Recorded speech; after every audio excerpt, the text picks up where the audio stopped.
Sergio Sarín es presidente del bloque del Frente Renovador en la provincia de Buenos Aires. Buenas noches, ¿cómo te va? Buenas noches, bien. Los aumentos con este nivel de locura de las tarifas, porque digo, la nafta es excepción, es una noticia porque es la excepción. De todas maneras, hay una ley de hierro en economía, los precios son inflexibles a la baja. O sea que aunque baje la nafta, esto baja algunos costos, no quiere decir que ningún precio baje porque mucho menos en bajen. la Argentina, digamos que no hay costumbre de poner las cosas para abajo. ¿Qué está pasando en la provincia con la reactivación económica? ¿Hay brotes verdes? No se ve. La provincia tiene una conformación, una estructura económica que copia a la nacional por su tamaño, por su diversidad. O sea que si no crece la economía nacional, no crece la de la provincia. Puede tener tiene algunas economías regionales que no se ven en otras regiones del país, básicamente la que produce soja, maíz, trigo, que está mejor. Pero bueno, es un pedacito de la economía de la provincia de Buenos Aires. ¿Y eso no se nota? ¿No genera más guita, más impuestos? Sí, en ese sector sí, y en algunos sectores vinculados a él sí. Pero mientras tanto eso sucede, está cayendo la industria fuertemente, y la industria arrastra lo que arrastra, y otros sectores, bueno, estamos viendo lo que pasa en el comercio, estamos viendo lo que pasa en muchos servicios.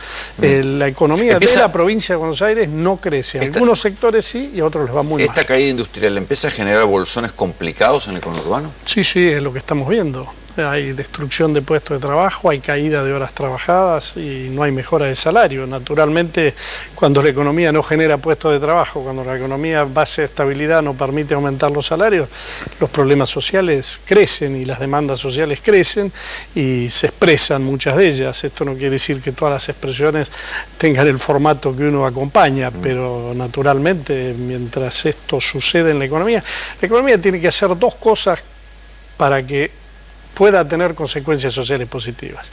Crecer y crecer con estabilidad. El crecimiento trae mejor empleo, la estabilidad trae mejores ingresos. La conjunción de los dos traen mejoras en el plano de lo social. Esto no tenemos que ir al fondo de la historia.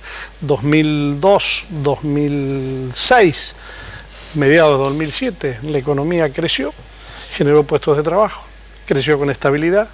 Fue mejorando, es lo que no está pasando. Fue mejorando paulatinamente la cuestión social. El conflicto Vidal-Docentes, ¿cómo termina?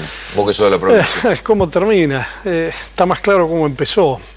Difícil decir cómo termina. Es muy difícil que termine bien. Cuando digo que termine bien, que termine encontrando un punto de equilibrio. ¿Está obsesionado Vidal con esa pulseada? Sí, y yo creo que si uno lee cuidadosamente los discursos de apertura de sesiones ordinarias, tanto la del presidente en el Congreso Nacional como la de Vidal en la provincia de Buenos Aires, deja claro que eligieron un adversario para polarizar, que es el kirchnerismo, y dentro del kirchnerismo eligieron la figura de Baradel, y en el medio los pibes, en el medio 19 días de paro, en el medio las familias que no pueden llevar los chicos al colegio, con los chicos en la calle, con todo lo que ello implica. Entusiasmados con que la figura de Vidal, al lado de la figura de Baradel, iba a fortalecer al gobierno, iniciaron una pulseada. ¿No jugar con fuego esto? Porque en el medio están los días de clase. Bueno, en el medio lo que se perdió. Y la provincia de Buenos Aires dificultades para resolver esto tuvo siempre. Pero bueno, el gobierno de Felipe Solá tuvo 4 paros por año de promedio. Acá llevamos 19 días de paro. Hay algo que se ha equivocado. La dificultad está desde siempre. Los problemas de financiamiento en la provincia no son nuevos. Ahora está la pericia del que gobierna para anticiparse a los problemas e ir encontrando dos puntos de solución. Si no los encuentra, hay impericia. ¿Es verdad, como dicen los docentes, que Vidal bajó el gasto dedicado a la educación, el presupuesto de educación? No lo bajó porque el presupuesto dedicado a educación es todo gasto en salario. ¿Cómo está gasto en salario? Y sí, ¿No hay presupuesto para construir escuelas?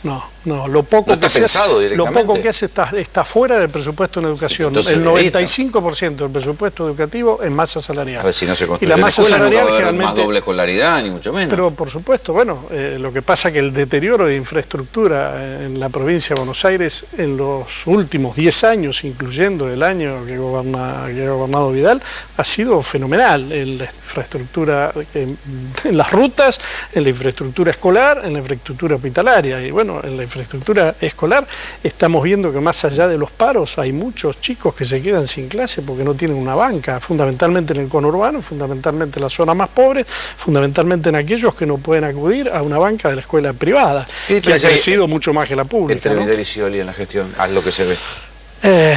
Hay una gran similitud en la capacidad de invisibilizar la responsabilidad del gobernador y ponerla o en el gobierno nacional o en los gobiernos locales. Uno encuentra en los dos mucho, digamos, esto de la posverdad, ¿no? Que sirve mucho para echarle la culpa al otro. Básicamente correr la responsabilidad. ¿Qué diferencia hay? Bueno, el de Vidal es un gobierno que tiene una Cámara de minorías y que naturalmente la exige, más allá de las convicciones que pudiera tener, a un diálogo que el gobierno de Scioli no tenía porque tenía mayorías abrumadoras, como todo el kirchnerismo, y los cuerpos legislativos actuaban directamente como escribanías del Ejecutivo. Esto es un cambio. Ahora, ¿es un cambio que hace la voluntad de Vidal o es un cambio que hizo el gobierno, hizo el pueblo porque dejó un equilibrio que hoy exige ciertos acuerdos? Probablemente tenga una mayor vocación de voluntad o voluntad de negociar. Yo el año pasado que tuve que presidir la Cámara, tuve un periodo en el que vi una mayor vocación de diálogo en el gobierno provincial, y ya sobre el final del año y lo que he visto en el inicio de este año, muy poca vocación de gobierno. Un ejemplo, en la última sesión, en la única que hubo este año, nosotros defendimos un proyecto de ley para incluir a Villarino, que es una localidad que está en condiciones terribles en el sur de la provincia de Buenos Aires, para incluirla a la Patagonia. Había sido una ley que había sido votada en la legislatura por todos los bloques, después modificada por el Senado, y cuando volvió no tuvo ningún empacho el gobierno de Vidal de hacer un acuerdo con los tres bloques del Frente para la Victoria para voltear esa ley que nosotros reclamábamos, que nuestro intendente nos hace saber todos los días las necesidades, y lo hizo de una manera, yo diría, impropia de quien tiene voluntad democrática. O sea, sí, yo he observado en algunos momentos voluntad de diálogo, pero también he visto que cuando el gobierno quiere imponer algo no tiene ningún empacho en negociar, inclusive con el Frente para la Victoria. Muchas gracias por venir. Ha sido un gusto.